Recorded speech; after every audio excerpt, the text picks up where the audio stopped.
Good morning, guys. How you doing? We're out here in this beautiful state of Louisiana. Hope you guys are doing fine. Hope you're doing well. Welcome along to another day of Corona cruising. So guys, if you're new to the channel, we appreciate the likes and subscribes. This channel's mainly just showing people different parts of the United States that they may or may not have ever gone to, or may have never thought about going to. And a huge part of it is, eventually, hopefully we can get monetized and we can actually start doing donations to not-for-profit charities and for different causes that actually use 100% of your dollars that go to that cause. So please like and share, guys. I know I really appreciate it. I know my family really appreciates it. We finally broke that 150 threshold, guys. Thank you so much. I really appreciate it.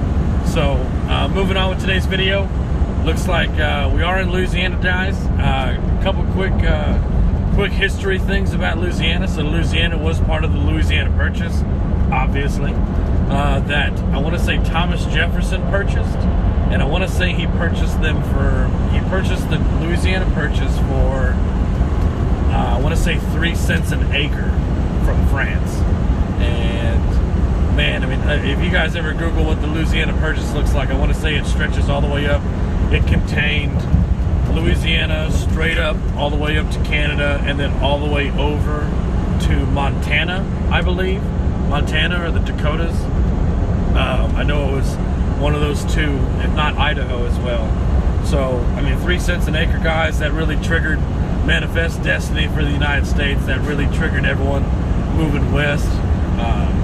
So, I mean, really a smart business decision on their part, because it really does, it really pulled the United States into a whole new ball game of being a recognized country by the world.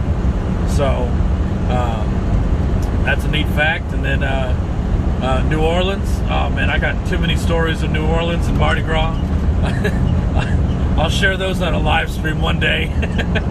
But I don't think it's too good for. I think it's a little too much for YouTube right now. So, yeah, guys. So, I mean, come on out to Louisiana. It's a beautiful place. I know if you go down on South I-10, going through Baton Rouge and New Orleans, you'll actually see more of the swamp. We're up here in the northern part. We're on I-20. It's not near as swampy. We went through Shreveport. There's some casinos.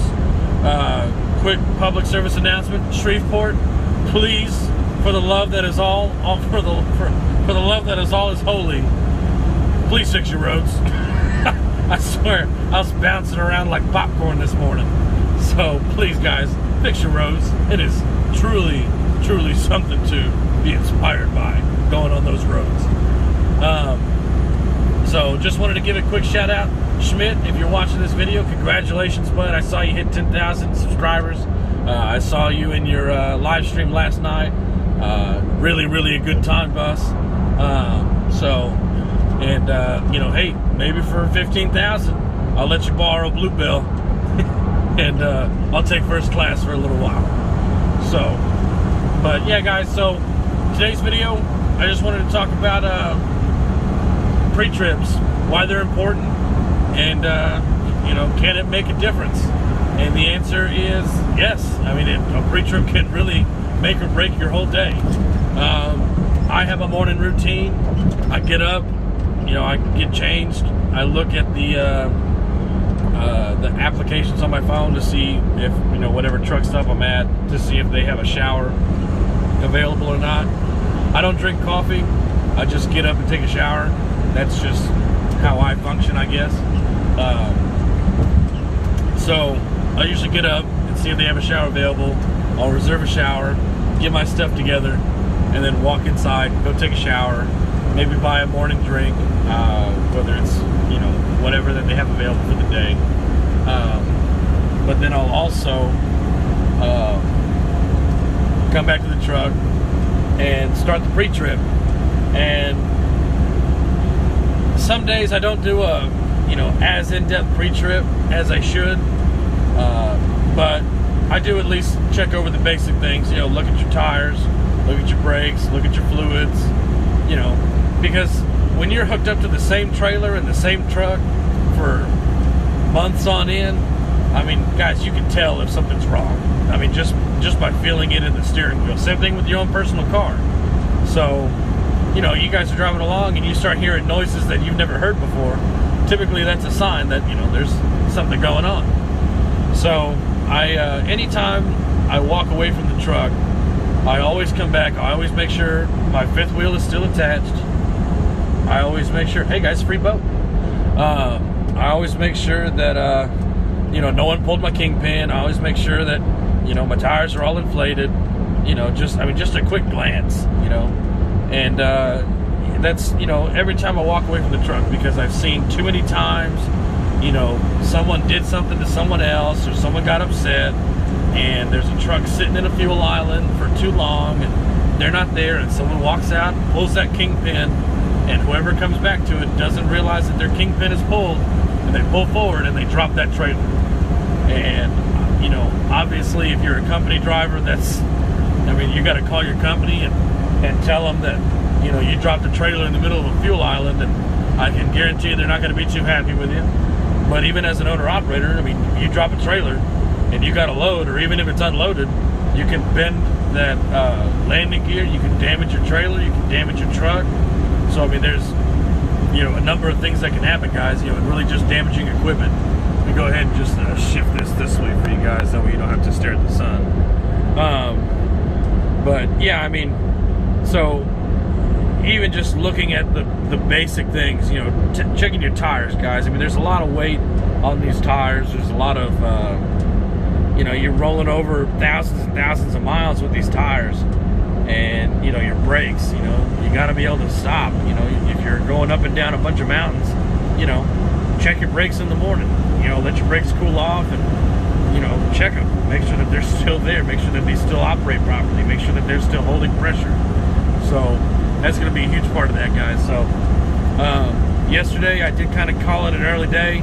Just so preface the story, that load that we had that went up to the northwest, I did pick up a bolt on the road. I don't know where. Picked it up somewhere, and it was sticking to the tire on the trailer, on the back tire. And I wasn't too happy about it, but, you know, I did notice it. And so I was looking at it, and it didn't look like it was losing any air at the time. So I just went ahead and said, well, you know, we'll run it until we can't run it anymore. So, and that's where PreTrip comes in, guys. You know, I was lucky that I caught it, because, you know, what happens is underinflated tires, when they start rolling down the road, one, they're going to wear unevenly. And then two, that's when your friction comes into play, because now that they're wearing unevenly, they're heating up faster. And when they heat up, you're heating up that glue and that air on the inside. And what happens is that air, all the molecules in the air start stimulating too quickly, and they're trying to escape. Well, the only way that they can escape is if they vibrate so much that they make the air pressure blow. So that's why it's very important to make sure your tire pressure is accurate, and that you're at the right tire pressure for your tires at your operating levels. So I checked it. It wasn't losing any air. Every day that we were driving, I kept checking it. Wasn't losing any air. I got down here to Texas, and I, you know, got unloaded, and then drove over, got a new load, got reloaded. And I was coming out of Texas. I was coming down 20, and I stopped at one of the rest areas on 20. I got out and used the restroom, came back, checked my tires, and sure enough, I hit it, and I didn't hear what I wanted to hear. So those of you guys that hit your tires or don't know the rule, you know, hit it twice. One for you, one for the tire. And if you hit it twice and you hear a high-pitched ping, then it's full of air. But if you hear a thud, then you don't have any air. There's not enough air in the tire. So I made a choice. I decided to drive. It was about another 100 miles. Drove another 100 miles to the Pilot right there in Shreveport. I know that they have a Goodyear tire there. And so I pulled in, talked to the guy, and got a new tire put on. You know, I thank God that you know, nothing happened. But I mean, you know, this is why you guys got to pay attention. This is why you guys got to know your loads, got to know your trucks, to know your trailers. So a huge part of it is just knowing what you're doing and paying attention. You know, checking out your rear view mirrors and making sure that everything looks okay. So, but that's going to be for today, you guys. Again, thank you guys so much for liking and subscribing. Share a video on Facebook. I appreciate it. Let's help grow this channel, guys. You know, we hit 150. Like I said, when we hit 250, I'll share a video with you guys. I picked up a hitchhiker, and well, he was crazy. So, but again, guys, thank you guys so much. I hope you guys do enjoy the videos. I hope you guys enjoyed the few bits of advice that I give you, whether you use it or not.